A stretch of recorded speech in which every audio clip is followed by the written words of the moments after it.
예, 이제 주님의 회복 교회사 중에서 39쪽에 종교개혁 하겠습니다. 자, 아까 말씀드렸지만 중세교회는 6세기에서부터 그죠? 590년 로마가 6세기부터 동로마 제국이 멸망까지인가 15세기까지로 보고 이제 종교개혁은 16세기에 일어나는 일입니다. 16세기니까 뭐 1500몇 년 이래 나가는 거잖아요. 계시록 2, 3장의 7교회로 이렇게 얘기를 하면 4대 교회 시대입니다. 4대 교회. 개신교 어떤 종교개혁의 시대죠. 16세기는. 그래서 종교개혁은 어떻게 일어났느냐. 1517년에 그 유명한 마르틴 루터가 독일의 그 비텐베르크 성당문에 그 면죄부의 불법과 로마 카톨릭의 불법에 대한 95개조 반박문을 붙이면서 종교개혁이 시작됩니다. 자, 그런데 우리가 한 가지 알아야 될 것은 두부 자르듯이 루터가 딱 그거 하면서 종교개혁이 시작된 건 아니에요. 그 전에 이미 종교개혁의 분위기들이 있었어요. 뭔가 하면은 영국에서는 존 위클리프라는 사람이 라틴어를 영어로 번역하면서 성경을 로마 카톨릭저 틀렸다라고 어떤 종교개혁적인 어떤 이런 주장을 합니다. 그러다가 나중에 로마 카톨릭의 괘씸죄로 찍혀가지고 위클리프가 죽은 후에 로마 카톨릭이 그 시신을 파내가지고 시신을 불태워버려요. 그 다음에 프라하에는 제롬이라는 형제님이 일어나가지고 종교개혁을 하다가 화형당해 버립니다. 다음에 보헤미아에는 얀 후스라는 형제님이 일어나가지고 역시 믿음으로 의롭게 됨이라든지 로마 카톨릭의 부조리를 얘기하고 성경을 얘기하고 하다가 역시 화형당해요. 그러니까 그 당시에 양식이 있고 주님을 사랑하는 많은 사람들이 이거는 문제가 있다. 로마 카톨릭 정말 잘못되었다. 이대로 안 된다라는 분위기들이 각 나라에서 서서히 일어나기 시작했습니다. 왜 그랬을까요? 르네상스 시대잖아요. 르네상스 시대는 사람들의 사상이 뭔가 자유로워지면서 또 구텐베르크가 금속활자를 그 15세기에 발명했잖아요. 그러면서 인쇄물이 보급이 되기 시작하죠. 그래서 사람들 안에 인식이 생기는 거예요. 그러다가 이제 이 루터가 1517년에 95개조 반박문을 붙이면서 종교개혁이 본격적으로 어떤 역사를 뒤바꿀 정도로 강력하게 일어난 겁니다. 그러니까 뭐 역사에 두부 자르듯이 딱 이런 게 없죠. 그죠? 그 전에 종교개혁의 분위기와 이런 것들이 서서히 무르익었어요. 됐습니까? 그래서 루터가 이제 얘기한 건 그겁니다. 오직 성경, 오직 믿음, 오직 은혜. 라틴어로 하면은 솔라 스크립트라, 오직 성경, 솔라 피데, 오직 믿음, 솔라 그라티아, 오직 은혜 하면서 종교개혁을 시작한 거예요. 이제 개신교의 유래는 프로테스탄트라는 말이 어디서 유래됐는가 하면은 루터가 원래 그 1521년에 보름스 회의에서 그 황제하고 그 신성 로마족의 황제와 교황한테 분리가가 루터가 말을 안 듣죠. 그래 파문당합니다. 그래서 1526년에 루터는 참석 못해요. 파문됐기 때문에 독일의 슈파이어 회의가 열립니다. 슈파이어에서 거기서 이런 제후들과 권력자들이 종교의 자유를 지지합니다. 이러한 종교개혁을 지지해요. 그런데 1529년에 2차 슈파이어 회의가 열리는데 루터는 참석 못합니다. 파문당했기 때문에. 여기에 루터의 동역자 필립 멜란히톤이라든지 많은 개혁파들이 참석을 했는데 이제 이게 분위기가 바뀌는 거야. 2차 슈파이어 회의에서 뭐라 그러는가 하면은 이제 정치적인 어떤 권력이 바뀌면서 독일 내에서 개신교를 이미 종교로 하는 주들은 개신교를 그들의 종교로 유지할 수 있다. 그런데 다른 주들은 반드시 개신교를 받아들이면 안 되고 로마 카톨릭을 유지해야 된다. 그 다음 개신교로 받아들이는 주에서는 로마 카톨릭식 예배도 할 수 있다. 그런데 로마 카톨릭을 종교로 하는 주에서 개신교식 예배는 허용되지 않는다. 이렇게 얘기하니까 가만 들어보니까 이게 뭐 타협하는 것 같고 좀 유해 주는 것 같은데 이게 개신교를 죽이려는 어떤 그런 걸 느껴가지고 이 개혁파들이 이 안건을 반대를 해요. 그래서 프로테스트, 영어로 저항하다 해가지고 이 프로테스탄트가 기독교의 어떤 그 이름이 됩니다. 됐습니까? 예, 프로테스탄트가 그래서 유행되었어요. 그러면 이제 우리가 종교에 가면 루터죠. 루터를 봅시다. 자, 첫째, 루터는 독일과 스위스의 독일어권을 사용하는 지역에서의 종교개혁에 영향을 미쳤다고 보시면 됩니다. 물론 나중에는 다 파급되겠지만, 그래서 독일과 독일어권 스위스에서 루터가 종교개혁을 하는데, 루터에 대해서 얘기를 좀 할게요. 루터가 이제 독일인들의 상당히 옛날부터 엄격하고 냉정하고 이성적인 사람들입니다.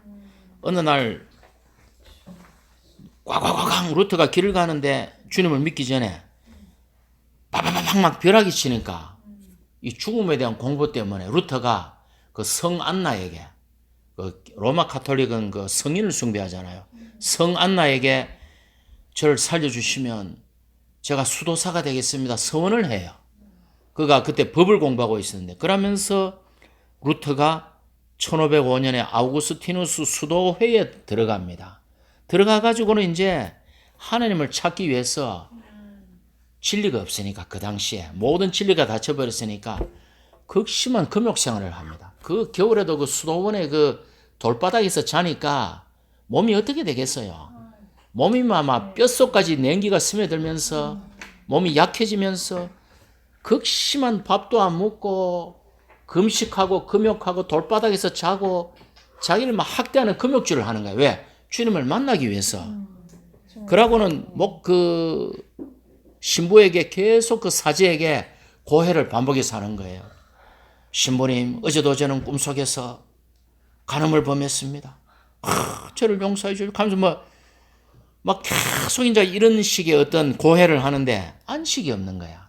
그러니까 이 루터라는 사람이 굉장히 엄격한 사람이에요. 자기 자신에 대해서. 독일인의 특성도 그렇지만. 그러니까 고해 신부가 보다 하도 가려내가지고 루터에게 여보게 루터, 하나님을 사랑하기면 된다네. 그렇게 자기를 학대하지 말게나. 그러니까 루터가 뭐라 그랬나 하면은 하나님을 사랑하라고요. 하나님을 내가 증오합니다 이래요. 왜? 그렇게 하나님을 알기 위해서 고행을 하는데 이 진리가 아니잖아요. 그런다고 하나님이 구원받을, 그래 너무 고통스러우니까 하나님을 사랑하라고요. 하나님을 나는 그분을 증오합니다 이래요. 그런데 어느 날 어떤 아주 유명한 노수도사 폰 슈타우피츠라는 사람이 루터가 있는 수도회를 방문합니다. 이 폰 슈타우피츠가 들으세요. 폰 슈타우피츠가 누군가 하면은 독일 전역에 그 루터가 있는 성 아우구스티누스 수도회의 주교 총대리라는 직책이 있었어요. 이분이 보니까 루터를 딱 보니까 창백하고 여윈 얼굴에 그 고뇌 찬 표정과 그 이성적인 모습을 보면서 이 친구가 인물이다 하는 걸 느낀 거예요. 그리고 경험이 많으니까 이 젊은 루터의 고통을 알고 불러가지고 함께 성경을 읽으면서 도움을 줍니다. 그리고 우리가 행위가 아니고 믿음이다. 그러면서 성경 연구를 주로 해라 하면서 많은 조언을 해줘요. 루터가 도움을 받아요. 네, 그런 사람들이 있었어요. 주님을 아는 신령한 사람들이 있었어요. 그 당시에도.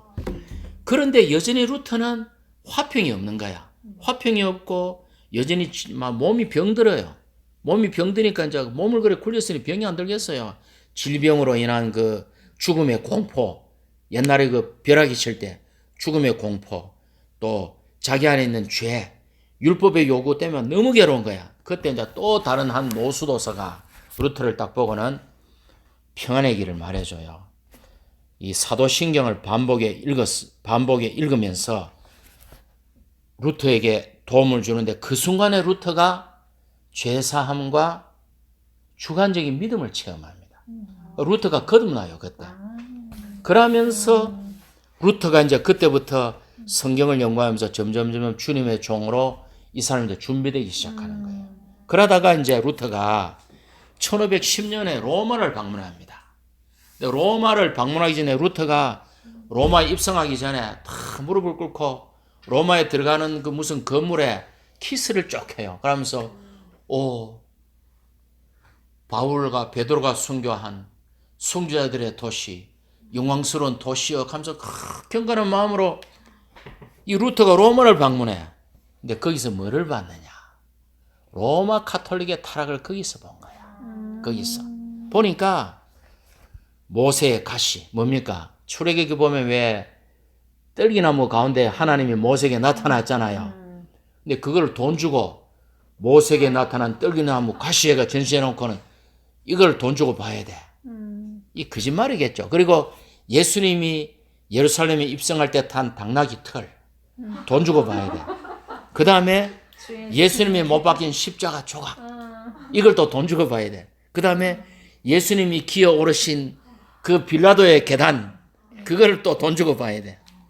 저도 옛날에 제가 1998년도 유럽에 제가 한 학기 연수 받을 때 로마 여행가가 베드로 성당 가가지고 돈을 내고 지하에 보물창고를 봤어요. 거기 가니까 베드로가 앉은 의자가 있어. 베드로가 앉은 의자가 보니까 이따만한 보석이 막 박치가 있어. 베드로가 그런 의자에 앉았겠습니까? 말이 안 되잖아요. 근데 믿는 거야. 사람들이 왜 교회사를 모르니까. 그러고는 어느 날 길에서 보니까 보석으로 치장한 로마에서 가마가 지나가니까 루터가 저거는 어떤 군주의 가마일 것이다 했는데 교황의 가마인 거야. 그러니까 루터가 오면서 잘 있어라 로마여. 로마는 정직하고 거룩한 것을 빼고는 모든 불의가 다 가능한 도시로 하면서 딱 와버려요. 로마 카톨릭의 실성을 본 거야. 그런데 또 세월이 흘렀어. 때는 1517년 도미니크의 수도사 테첼이라는 사람이 성 베드로 성당의 건축 모금을 위해서 면죄부를 팔러 비텐베르크에 온 거야. 이 테첼이라는 사람이 연설을 하면서 비텐베르크에서 연설하면서 뭐라고 하는가 하면은 면죄부가 사면하지 못할 죄는 세상에 없다. 여러분의 돈이 헌금함에 떨어져서 딸랑 소리가 나는 순간 연옥에 가 있는 부모님의 영혼이 천국으로 솟아오른다. 그러면서 베드로가 설교해서 구원시킨 사람보다 나 테첼이 면죄부를 팔아서 더 많은 사람을 구원시켰다. 이래. 그러면서 주님은 더 이상 통치하지 않는다. 주님은 모든 권위를 교황에게 양도했다. 이카거든. 루터가 어느 정도 타락했는지 아시겠죠? 루터가 이거를 보고는 루터가 이제 이게 아니다 싶었죠. 그래서 95개조 방방문을 비텐베르크 성당에 탁 붙여버립니다. 자, 죽을 수도 있는데. 그래서 종교개혁이 그때 루터의 나이가 17 더하기 17 한 우리나라 나이로 35살쯤 됐을 때예요. 그때부터 이제 루터가 이제 그 고난의 삶을 시작하죠. 그래서 아까 제가 말씀드린 그 프로테스탄트라는 이름이 부여된 2차 슈파이어 회의 때 이제 루터는 참석을 못했지만 찬송을 하나 지어요. 내주는 강한 성이요. 그게 우리 교회 찬송 638절에 되어 있어요. 내주는 강한 성이요 견고한 보장이시니 흉악함 날 포위해도 그가 날 구하시리라.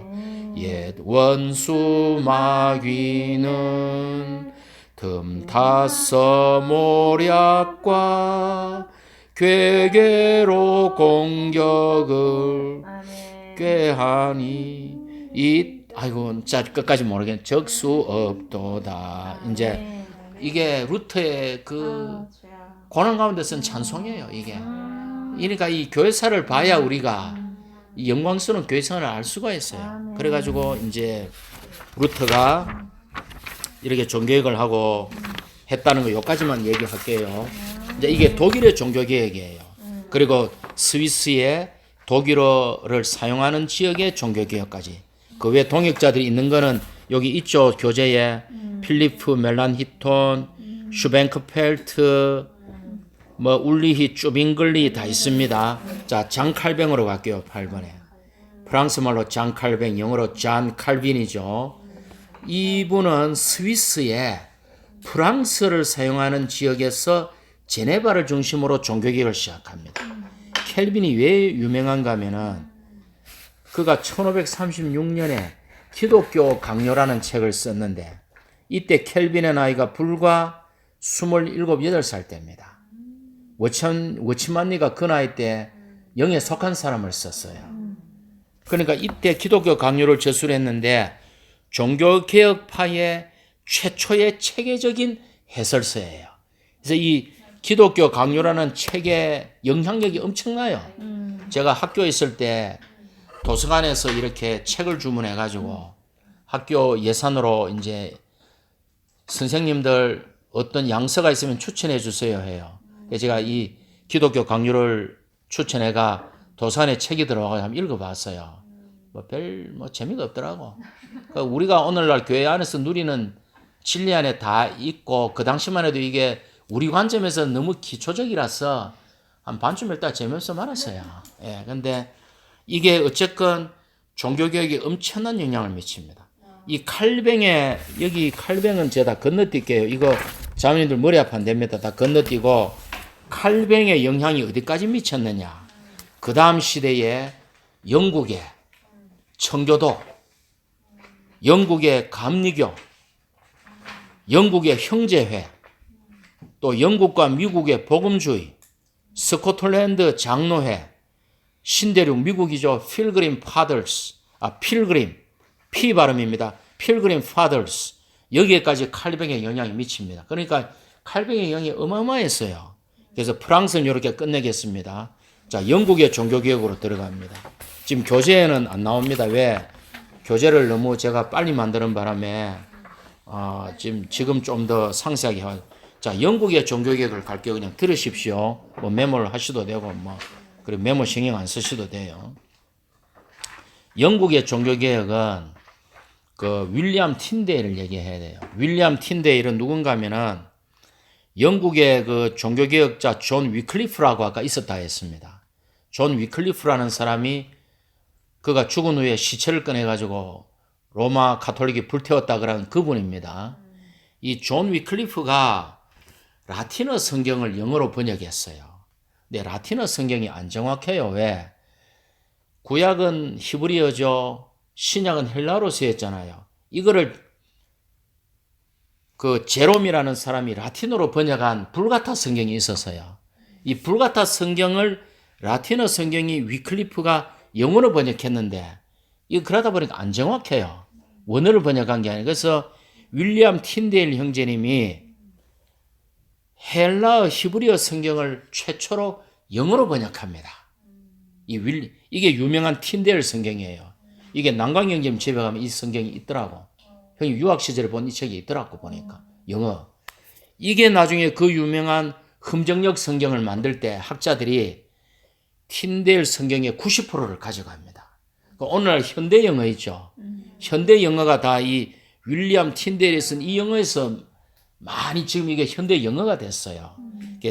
틴데일도 믿음에 의한 의롭게됨을 전파합니다. 그리고 영국에서는 정치적인 방면을 얘기하기 중요하기 때문에 자, 영국에 헨리 8세라는 왕이 있습니다. 그가 16세기에 영국 왕이었는데 이 왕이 아들을 낳기 위해서 이혼을 하고 재혼을 해야 돼. 근데 이게 로마 카톨릭과 관련이 돼가 있어. 이 길게 얘기 못한. 그러니까 로마 카톨릭이 이 결혼을 허락을 안 해줘요. 그러니까 이 헨리 8세가 정치적인 어떤 이런 이유 때문에 로마 카톨릭과 결별을 해버립니다. 그리고 영국 안에 있는 카톨릭 재산을 다 몰수해버려요. 그래서 이제 이때 헨리 8세 때 영국과 로마 카톨릭이 이제 서로 이 원수가 돼버립니다.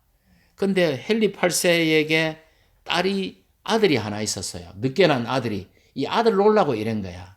이 아들이 아버지가 죽으니까 에드워드 6세가 9살에 영국 왕이 돼요. 그가 9살에 영국이 왕이 돼가 15살에 죽는데 에드워드 6세 때 영국이 법령 자체를 바꿔버립니다. 영국은 프로테스탄트를 믿는다라고 나라 전체 법령을 바꿔버립니다. 그런데 이 에드워드 6세가 빨리 죽어요. 9살에 왕이 되가 15살에 죽어요. 왜 죽었는지 우리는 잘 몰라요. 그러고 나니까 그 다음에 누가 왕이 되느냐. 아까 아버지 헨리 8세 있었죠. 헨리 8세에게 이복 그 자녀들이 있었는데 에드워드 6세의 이복 누나가 메리 1세가 왕이 됩니다. 방금 그 죽은 에드워드 6세의 누나예요. 이복 누나인데 메리 1세의 별명이 피의 메리입니다. 피의 여왕. 워낙 많은 사람을 학살했거든. 그러니까 메리 1세가 영국의 여왕이 되면서 다시 영국을 로마 카톨릭으로 회귀시키면서 개신교도들을 다 죽여버립니다. 그래서 메리의 별명이 피의 메리예요. 아주 잔인하게 막 기독교를 박해해버려요. 근데 이 메리가 또 5년인가 있다 또 죽네. 왜 죽었는지 잘 모르겠어요. 제가 안 물어봤어요. 그거는 나중에 물어볼게요. 그러고는 엘리자베스 1세가 왕이 됩니다. 그럼 엘리자베스 1세는 누구냐? 아까 그 로마 카톨릭과 결별했던 헨리 8세 있죠. 이 헨리 8세의 아들이고 에드워드 6세는 아들이고 메리 피의 메리는 헨리 8세의 딸이고 메리 1세가 죽고 또 왕이 된 엘리자베스 1세도 헨리 8세의 또 다른 딸이에요. 다 배다른 이 남매다 이 말이야. 근데 엘리자베스 1세가 영국의 부흥을 가져오는 여왕입니다. 영국을 해가 지지 않는 나라로 만든 여왕이에요. 엘리자베스 1세가 이제 진짜 여왕이 됐어. 자, 자매들 다시 복귀해 봅시다. 헨리 8세가 가톨릭과 결별했죠. 그 아들 에드워드 6세가 기독교로 바꾸었죠. 또 그 누나 메리, 피의 메리가 다시 로마 가톨릭을 바꾸면서 개신교 다 죽여버렸죠. 엘리자베스 1세가 여왕이 되면서 다시 기독교를 절반을 허용해줘.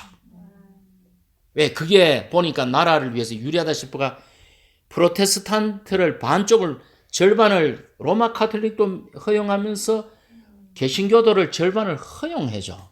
자, 그러면 로마 카톨릭 입장에서는 뭐예요? 피에 메리 때 로마 카톨릭으로 회귀했는데 절반을 기독교를 개신교를 밀어주니까 로마 카톨릭에서는 이 마음에 안 들잖아. 그래서 엘리자베스 1세를 파문시켜버립니다. 교황 피우스 1세가 엘리자베스 1세를 파문시켜버리니까 여왕이 왕인데 영국 안에 잠입했던 예수의 수사들 125명을 잡아내가 사형시켜버립니다. 예수에는 그 암살 조직입니다. 왜 영국 내에 예수의 수사들이 125명이나 들어와 있었느냐? 여왕을 죽이기 위해서. 여왕이 속간에 다 죽여버립니다. 그러니까 교황이 가만히 있을까요? 교황이 스페인 왕을 부추겨가지고 스페인 왕 필립 2세에게 영국을 쳐라. 그러면 내가 돈을 얼마를 주겠다 이래 해요. 그때 스페인 왕 필립 2세가 누구냐? 그 전의 왕 메리 1세의 남편이었어. 이 족보가 복잡합니다. 그래서 듣고 까먹으세요. 족보가 왜? 정략 결혼이기 때문에 족보가 복잡해요. 그래서 이제 스페인 왕이 스페인 해변에서 군함을 영국을 속이면서 위장을 해가 군함을 건축해가지고 1588년도에 스페인의 무적함대가 스페니쉬 아르마다를 그러죠. 스페니쉬 아르마다 해가지고 이게 무장된 군대란 스페인의 무장된 군대란 뜻인데 별명이 무적함대예요. 너무 강해가 적수가 없대가 무적함대야. 스페인의 무적함대가 영국을 침공합니다. 지도 보시면 영국이 이 섬이고 밑에 지중해 아프리카 붙은데 여기가 스페인이잖아요. 바로 이래 해변을 끼고 바로 있어요. 영국을 스페인이 무적함대가 영국을 침공하는데 어떻게 됐을까요? 주님이 여기서 개입하십니다.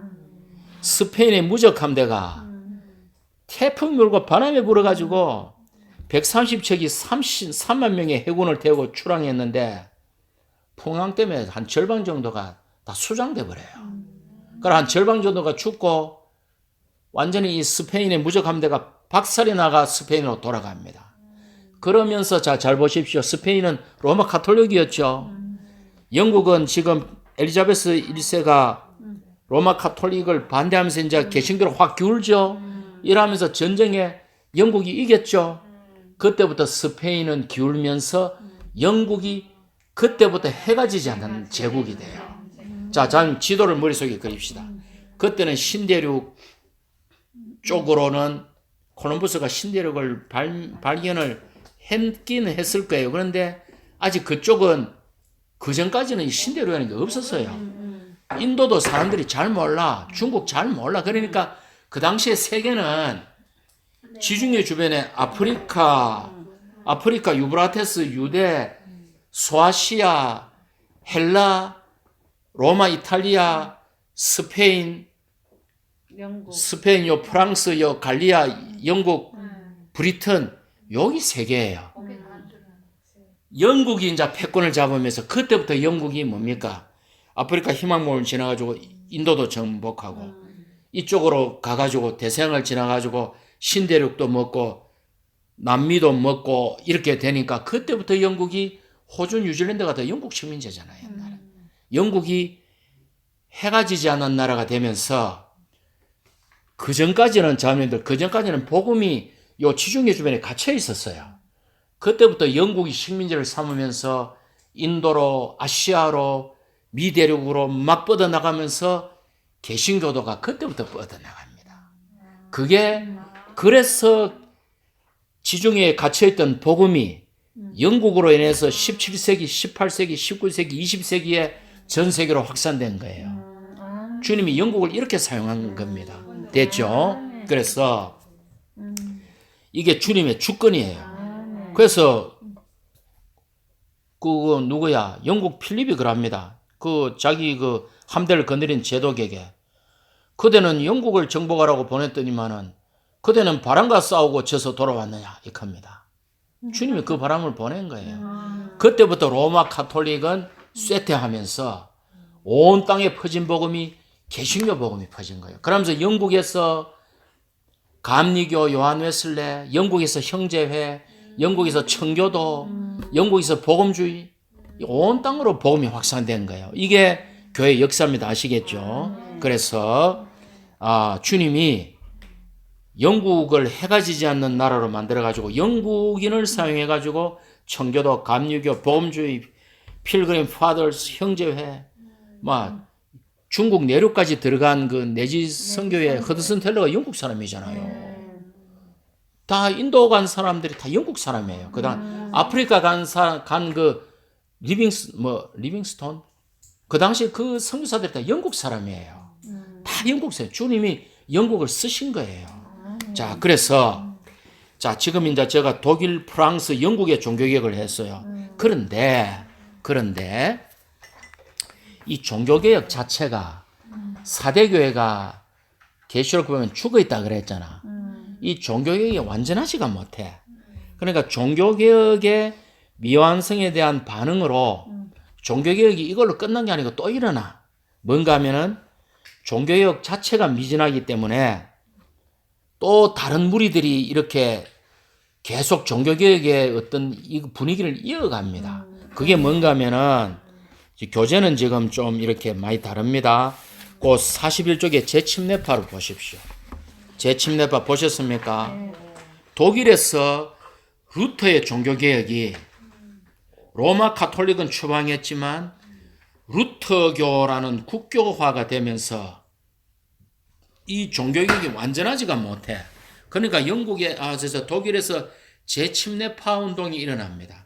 재침례파가 뭡니까? 다시 침례준다 이 말이죠. 왜 그럴까요? 사실 주님을 신실하게 따른 사람들은 자기 이름을 안 붙였어요. 그냥 우리는 형제들이다 이랬는데 사람들이 비꼬는 의미로 너희들은 재침례파다 이랍니다. 뭔가 하면은 1522년에 스위스 쥐리히는 독일어권이니까 루터의 종교개혁 영향 아래 있죠. 근데 여기에서 스스로 자기들을 형제들이라 브레드린이라 부르는 형제들아 부르는 사람들이 일어나는데 그 중에서 그레벨과 만츠가 주축이 됩니다. 그레벨과 만츠는 원래 스위스 독일어권에서 종교개혁을 한 쯔빙글리의 동역자들이었어요. 근데 보니까 이 마음에 안 드는 거예요. 그러니까 이들이 그레벨과 만츠가 주축이 돼가지고 유아 침례는 잘못됐다. 아까도 말씀드렸죠. 국교가 되니까 태어날 때부터 로마 제국 시민은 로마 제국의 종교인 기독교인이 돼야 되니까 유아 침례를 준 거예요. 유아 침례는 이거 아니다. 사람이 자기가 의식이 있는 사람이 믿음으로 주님을 영접한 후에 침례받는 것이기 때문에 유아 침례는 그래 자기들은 자기를 재침례파라고 스스로 안 했어요. 왜? 유아 침례 자체가 침례가 아니기 때문에 성인을 새로 침례 주는 거는 재침례가 아니고 이게 최초의 침례다. 자기는 그래 얘기해요. 그래 재침례파가 아닌 거야. 근데 사람들이 비웃으면서 아니야 너희들은 재침례파라 이랍니다. 그러면서 이 어떻게 되느냐?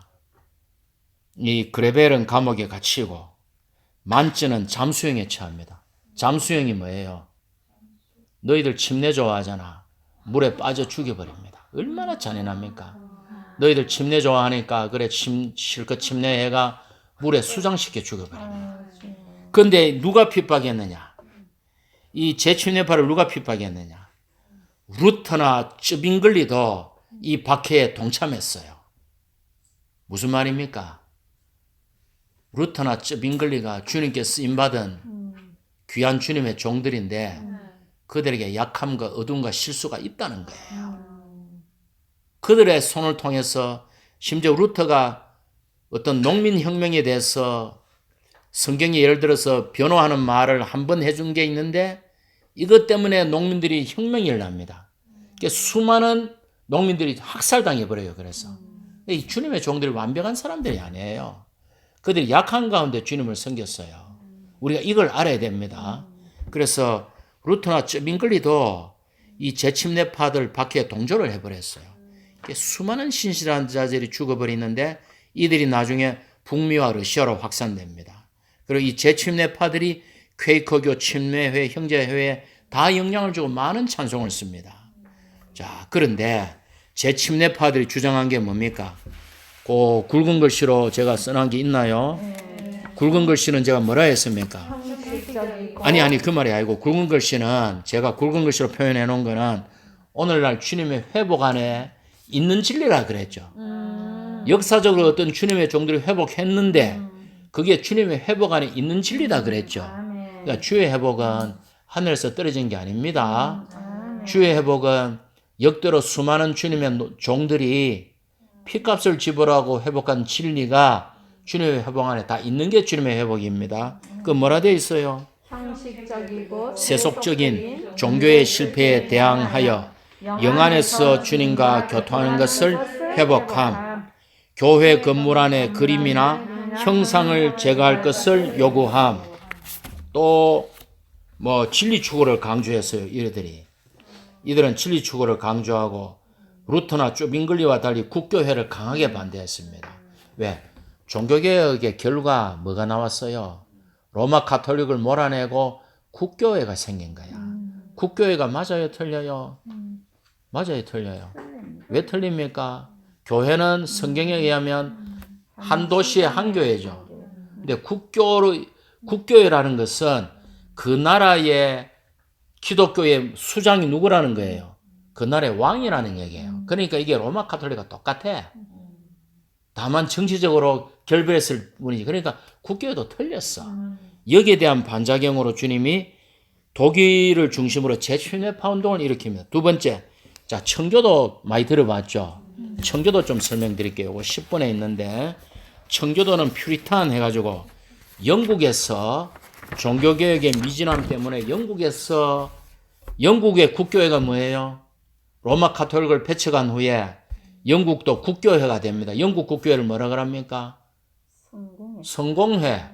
포항에 저 두어나무 시장 뒤쪽에 성공회 건물이 있죠? 그겁니다, 그거.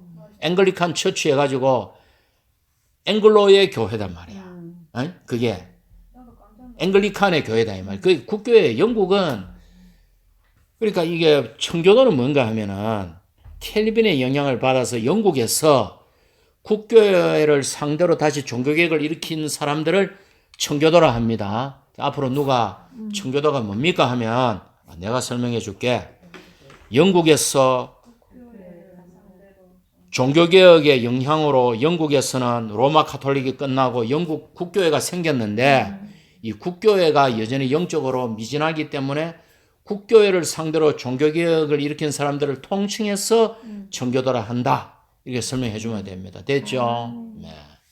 이제 국교회가 세파로 나뉩니다. 나중에. 이 청교도가 국교회 안에서 속한 청교도, 국교회 안에서 국교회를 개혁하자 하는 국교회 안에 속한 청교도, 국교회에서 분리되어 나온 분리주의 회종교회, 국교회와 완전히 떨어져 나온 분리주의 회종교회, 또 퀘이커교 등으로 세 파트로 나눠집니다.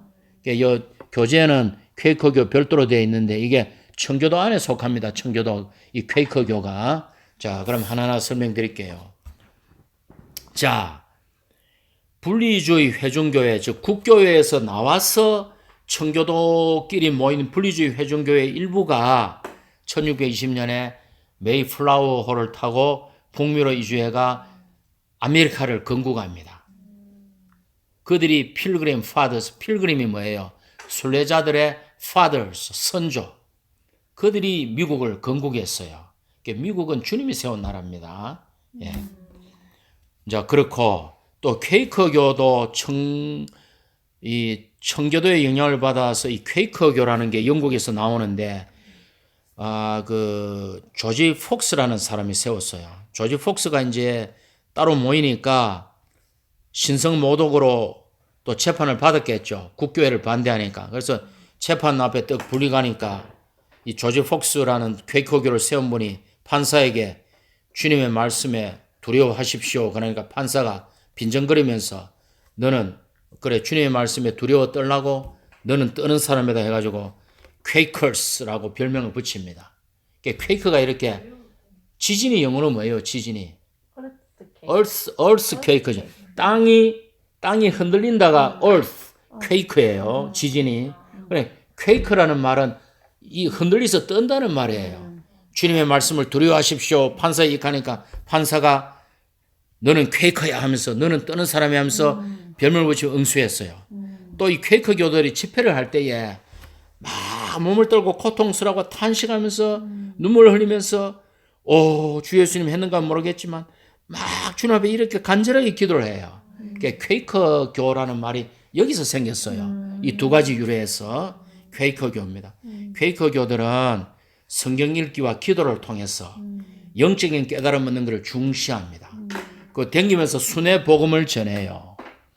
순회 복음 이렇게 다니면서 복음을 전하고 또 그 교재에 있죠. 내적인 신성한 빛비춤 따르는 것의 중요성을 강조하고 집회에서 발언할 때 남자와 여자가 동등하게 얘기할 수 있어요. 오늘날 교회 안에서 우리가 신언하죠. 이게 하늘에서 솟구친 게 아니고 땅에서 다 이런 교회사를 보면 이런 실행과 합당한 회복의 진리들이 오늘날 교회 안에 있습니다. 됐습니까? 청교도 중에 유명한 사람이 아이작 와츠예요. 뒤로 돌아가 봅시다. 존 버년도 청교도입니다. 존 버년도 청교도 퀘이커 교도입니다. 존 버년의 철로역정을 제가 군대 생활할 때 읽었어요. 한번 더 읽어볼 생각이 있는데. 다음에 아이작 와츠 있죠. 14번에.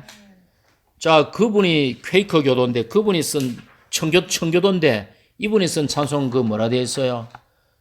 2번에 14번에 2번에 같이 한번 불러볼까요? 모든 사람 대신 죽은 십자가에 주 생각할 때 거기까지 아이작 와츠 청교도입니다. 교회 찬송이 있죠. 또 뒤에 찬송 뭐예요? 웬 말인가 나 위하여 주 돌아가셨나 여기까지 이게 교회 찬송에 있죠. 그래서 와츠 이전에는 교회가 시편을 불렀어요. 와츠 이후에 교회는 찬송을 불렀다 이랍니다. 무슨 말인가 하면 아이작 와츠가 찬송가학을 개혁한 사람입니다. 루터가 신학을 개혁했다면 루터와 켈빈이 신학을 개혁했다면 아이작 와츠는 찬송가를 개혁한 사람입니다. 아이작 와츠 이전에 교회는 구약의 유대교도처럼 시편을 불렀는데 아자같이 이후에 교회는 찬송을 불렀다 이랍니다. 됐습니까? 그 다음 교제에 없습니다. 독일에서 또 하나의 반작용으로 종교개혁에 대한 반작용으로 경건주의가 일어납니다. 경건주의. 자, 17세기 독일에서 루터 교회도 이미 죽은 상태로 빠져버렸어요. 4대 교회 상태로 빠져버렸어요. 이 경건주의자들이 일어납니다. 이게 프랑케라든지 슈페너라든지 이런 아주 경건주의를 강조하는 사람들이 일어나면서 이들이 뭐를 주의하는가 하면 내적인 증거, 주님에 대한 주관적인 체험, 개인적인 성경 공부와 기도, 우리가 오늘날 성경 추구 많이 하잖아요. 그죠? 또 거룩함, 복음 전파 이런 걸 강조합니다. 그러니까 이분들은 아주 어떤 그 가정의 소그룹을 통해서 이들이 성경 공부와 기도를 했어요. 우리 오늘 소그룹 하지 않습니까? 역대로 다 이 경건한 자들이 이런 실행을 했어요. 예. 뭐 조영기 목사가 뭐 소그룹 해가 그거 배운 거 아닙니다. 주의 회복의 역사 안에 이미 17세기에 독일의 경건주의자들이 그 어떤 개인적인 새롭게 됨을 강조하고 그것을 위해서 개인적인 성경 공부와 기도를 하고 가정의 소그룹을 통해서 주님 앞에 새로워지는 체험을 이들이 주의했어요. 그래서 이들의 목적이 거의 그리스도인 이런 말을 틀렸다. 거의 달콤하다 이런 말 아니다. 거의 뜨거움 아니다. 그리스도인은 절대적인 그리스도인, 절대적인 주님만 사랑하는 달콤함, 절대적인 뜨거움을 강조했어요. 그러니까 한 발은 애굽에 담그고 한 발은 주님께 담그고 이런 게 아니다 이 말이야. 그러니까 이들이 아주 이 경건주의가 이제 그 다음 세대로 넘어가면서 모라비아 형제회, 감리교 이들을 이끌어온다 이 말입니다. 이 독일의 경건주의가. 그 스페너라는 경건주의 스페너라는 분은 모임을 설립해요. 1666년에 프랑크푸르트 암마인에서 사역을 시작하는데 성경 공부, 기도, 영적 생명이 깊어짐을 위해서 가정그룹이라는 명칭이 붙은 모임을 설립합니다. 이게 오늘날 우리가 얘기하는 활력그룹이에요. 활력그룹, 소그룹이 다 이런 신령한 분들이 이런 걸 이미 했어요. 가정그룹이라고 명명한 모임을 설립해가지고 가정에서 예배당이 아니고 가정에서 이 스페너라는 분이 성경 공부, 기도, 영적 생명의 추구를 합니다. 그래서 이 스페너의 주장하는 것은 정기적인 성경 공부가 중요하다. 모든 믿는 이들이 다 제사장이다. 이런 걸 강조합니다. 그죠? 다 오늘날 주의 회복 안에 있죠. 그리고 장래가 촉망되는 사역자들을 훈련시켜가지고 이 사역을 바로잡으려고 합니다. 다 이런 실행들이 뭐 FTTS가 뭐 이런 것들이 있었어요. 옛날부터. 그리고 우리가 어떤 교회사를 할 때에 주의 회복 안에 있는 진리뿐만 아니라 많은 실행들이 다 검증된 것들이라는 것에 대한 확신을 가져야 됩니다. 또 뭐 그래 이게 나중에 모라비아 운동을 이끌어옵니다. 자, 그래서 종교개혁 오늘로서 종교개혁을 끝내고 다음에는 신비주의를 하도록 하겠습니다.